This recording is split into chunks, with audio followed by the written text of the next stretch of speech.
Hey everyone, welcome to the show. Ever get that feeling, that pull towards a friend, that what if that just hangs there at the edge of everything? It's a powerful feeling. It is. And today we are cracking open a book that goes right to the heart of it, a contemporary fiction novel, Emily Smith's Nothing Serious. Exactly. We're talking about friendship, about longing, about trying to find something real in a world where everything feels so, well, connected, but not always in a good way. Yeah, exactly. If you're into stories that hit close to home, stories about the messiness of relationships, then hit that like button and subscribe because we're diving deep into all of that and more. You can find the link to Nothing Serious on Amazon right in the description. We'll be exploring the story of Edie, who is trying to find her way in the crazy world of San Francisco tech. San Francisco Tech, wild, right? It is. And of course, there's her relationship with Peter, her longtime friend, which is deep and intense, but not quite romantic, at least not at the start. Yeah, all kinds of complicated. And then life throws Edie some curveballs, forces her to really look at what she wants, who she wants to be. This book asks some really big questions about connection, about what we're all searching for these days. It really does. So our deep dive today is all about getting into Edie and Peter's relationship. What makes it tick? What are the challenges Edie faces in her life? And ultimately, what bigger questions does this book raise about relationships and self-discovery in the 21st century? Big questions for sure. They are. So Edie and Peter, let's start there. Their history goes way back, right? Way back to college. And right away, you sense this undercurrent, Edie had feelings for Peter that weren't exactly just friendly. Unrequited love, That cloud. isn't it? And even when Peter is with Nicole, his girlfriend, Edie finds a weird comfort in thinking maybe he's not totally happy. It's like she's holding a piece of her heart back just in case. Wow, that's interesting. It makes you think about how we measure our desires against other people's happiness. Like, if he's not happy, maybe there's a chance for us. It's a very human thing, I think. We compare, we analyze, and sometimes we even hope for a little crack in someone else's happiness to make space for our own desires.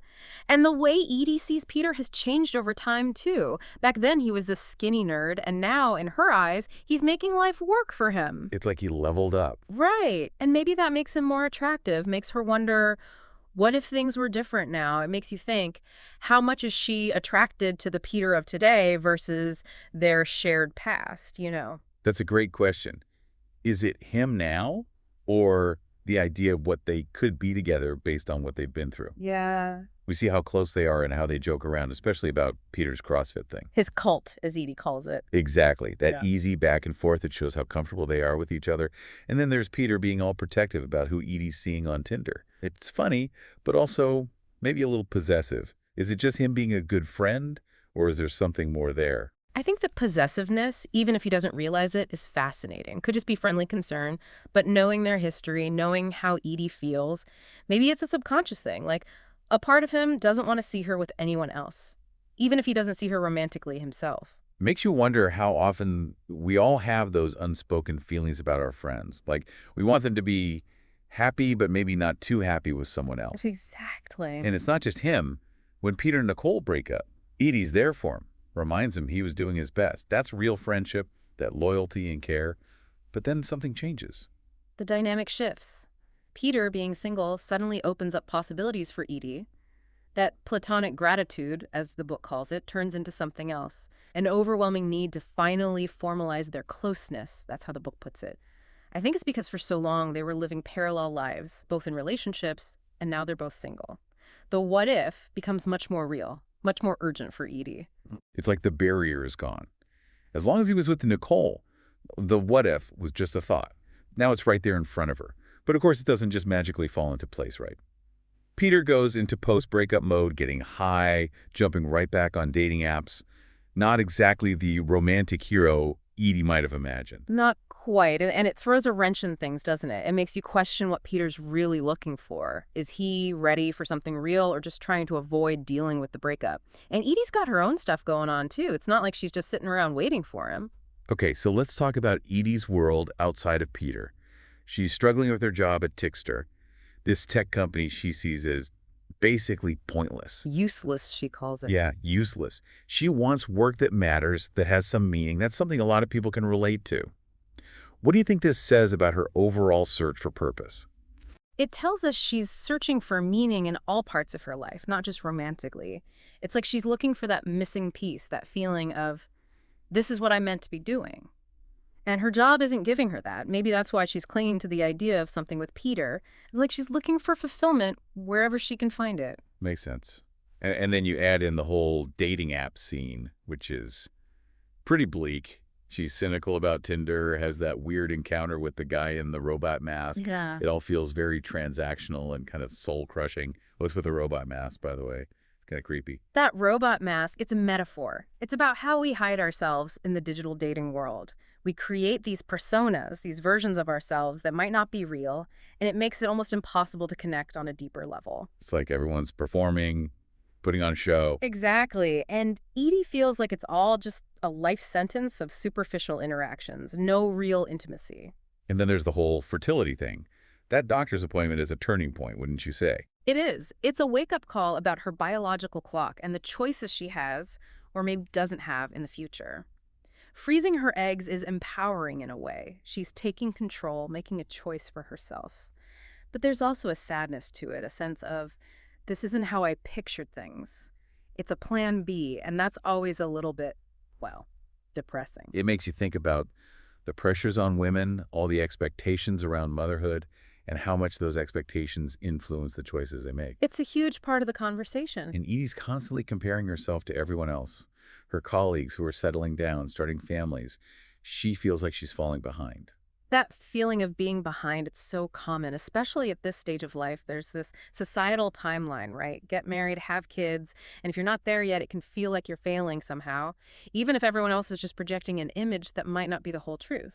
And it affects her self-image, too, like that moment in the office bathroom where she's picking herself apart. Yeah, that was rough. We've all been there. It's a reminder that no matter what else is going on in our lives, those insecurities about ourselves, they never really go away. We also get a glimpse of her friendship with Alex. And Alex is not a Peter fan. Not at all. So Edie's got other voices in her life, different perspectives, which is important. Sometimes when you're in the middle of something complicated, you need those outside opinions, even if you don't want to hear them. Absolutely. Friends can see things we can't or don't want to see. And then there's her family, her father, the alcoholic, and her mom, who's always there for her but carrying so much weight. Edie wants to give her mom a better life, and that adds another layer to everything.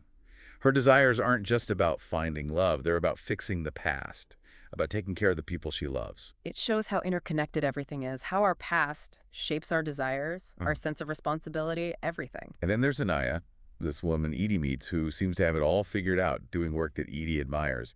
It feels like this is going to be important later on. It does, doesn't it? Anaya represents a different path for Edie, a path towards independence, purpose, something Edie clearly craves. Maybe this encounter plants a seed, a possibility for something beyond Peter, beyond her current life. Oh, interesting. And Edie's past relationship with Matt. She felt anxious all the time, like she was wearing the wrong skin. That's a powerful image. It is. It speaks to a pattern of being drawn to relationships that aren't right for her, relationships where she doesn't feel comfortable, where she's trying to be someone she's not, and maybe that's what's happening with Peter too. Like we're attracted to what's familiar, even if it's not good for us. Later on, Anaya offers a different perspective on relationships. She talks about the freedom of being single, how marriage isn't the be-all and end-all, and that seems to resonate with Edie. It's a liberating idea, isn't it? Especially after all the pressure she's feeling to settle down. Anaya's saying, you don't need a partner to be happy. You can find fulfillment on your own. And that seems to be exactly what Edie needs to hear at this point in her life. It also comes out that some of Edie's past trauma with Matt is resurfacing, which is definitely going to affect her decisions moving forward. It's a reminder that our past always has a way of creeping back in, especially when it comes to relationships. And even with all his flaws, all her doubts, Edie's still drawn to Peter. It's not easy to just let go of someone you have that much history with. There's a real pull there, a connection that goes beyond just wanting to be together. It's about shared experiences, shared understanding. It's hard to walk away from that, even when you know it might not be the best thing for you. The book also doesn't sugarcoat the egg freezing experience. It's emotional, it's physical, and it takes a toll. It really highlights the lengths women go to take control of their fertility, of their futures. And it challenges the way we usually talk about these procedures. It's not just a medical thing, it's a deeply personal experience, and the book shows that. But even with all the chaos, Edie has these moments of real self-awareness. She sees her pattern of seeking validation from others, which is huge. This is the first step toward finding that validation within herself. And then she makes a bold decision. She quits her job at Tixter. No more useless work. She's going to find something that matters to her. That's a big move. She's choosing herself, her own happiness, her own path. And her friendships with Alex and Leah, they add another dimension to this story too. Female friendships are so complex, so full of support and challenges all at the same time. Right. They give her strength, they offer different perspectives, and they remind us that we need those connections, those bonds with other women to help us navigate life. So even without spoiling the ending, Nothing Serious really digs into some big themes, right? It does. The line between friendship and romantic love, it's blurry, it's messy. Especially when you've got years of history and deep emotional intimacy. And then there's the whole dating scene, trying to find a real connection when everything is so superficial. Yeah, that feeling of swiping and never really finding what you're looking for. It's a struggle a lot of people are facing these days. It is. And the struggle to find work that's fulfilling, that gives you a sense of purpose. It's a huge part of the story, the need to find meaning in what we do. And family. Yeah. Those relationships are always there, shaping who we are, even when we don't realize it. Exactly. Family is always part of the equation. Ultimately, Nothing Serious is about self-discovery, about figuring out what you want even if it changes along the way, and about breaking free from those old patterns that keep us stuck in the same cycles. It's about being honest with yourself, about what you really want, even if it's scary, even if it means letting go of what you thought you wanted. It's about finding your own version of happy. It's been such a pleasure diving into this book with you. What resonated most with you? That's a great question. I think for me, it was Edie's struggle to balance what she thought she should want with what she actually desired. We can feel so much pressure from society, from our families, even from our friends to follow a certain path. You have to check off those boxes. Exactly. And I think Edie's journey to figure out what truly mattered to her, that was really powerful. What about you? I think for me, it was that feeling of being stuck between the comfortable and the unknown.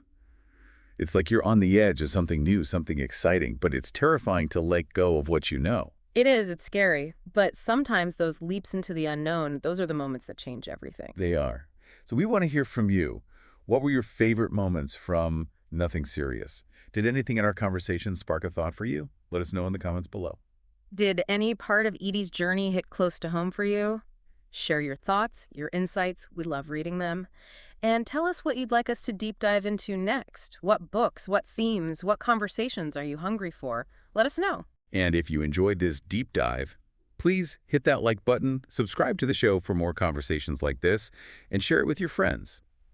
You can find the Amazon link for Nothing Serious in the description if you want to check it out yourself. Maybe the biggest takeaway from all of this is that it's okay to not have it all figured out. It's okay to question everything, to change your mind, to want something different than what you thought you wanted. Sometimes Nothing Serious is the most serious thing of all. I like that. Thanks for joining us, everyone. See you next time.